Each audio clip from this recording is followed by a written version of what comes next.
Telugu Desam party వ్యవస్థాపకుడు, తెలుగు ప్రజల ఆరాధ్య దైవం నందమూరి తారక రామారావు 102వ జయంతి వేడుకలను మన్యం జిల్లా పార్వతీపురంలో టీడీపీ నాయకులు ఘనంగా నిర్వహించారు.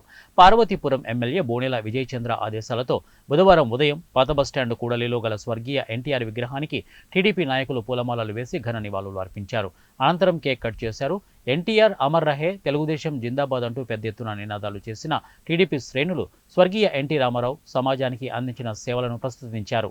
వెనుకబడిన తరగతులు, బడుగు బలహీన వర్గాల అభివృద్ధికి 43 ఏళ్ల క్రితమే ఎన్టీఆర్ పునాది వేశారని, ఆ తర్వాత చంద్రబాబు వాటిని పటిష్టం చేస్తూ వస్తున్నారని వెల్లడించారు. ఇక కిలో ₹2 బియ్యం పథకం, ఆస్తిలో మహిళలకు సమాన వాటా వంటి పథకాలు ఇక నభూతో నా భవిష్యత్తు అని వారు స్పష్టం చేశారు. ఈ కార్యక్రమంలో బెలగం జయప్రకాష్ నారాయణ, మాజీ నీటిపారుదల శాఖ కృష్ణమోహన్, అలాగే కౌన్సిలర్ కోదాడ నారాయణరావు, టీడీపీ నాయకులు తదితరులు పాల్గొన్నారు.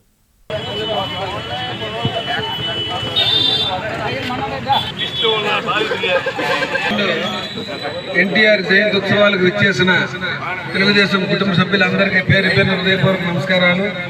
పత్రికా విలేకరులకు ప్రత్యేకమైన నమస్కారాలు తెలియజేసుకుంటూ, స్వర్గీయ నందమూరి తారక రామారావు గారు 102వ జయంతి సందర్భంగా ఇవాళ మహానాడు పెద్ద ఎత్తున కార్యక్రమం జరుగుతుంది.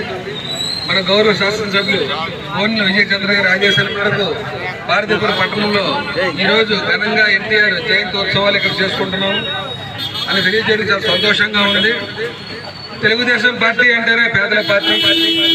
ఆ రోజు నందమూరి తారక రామారావు గారు ఈ మూడింటికి ఆయన ప్రాముఖ్యతని ఇచ్చి ముందుకు ఆ రోజు తీసుకెళ్తే, దాన్ని ఈరోజు మన నాయకులైన చంద్రబాబు నాయుడు గారు, లోకేష్ గారు, మన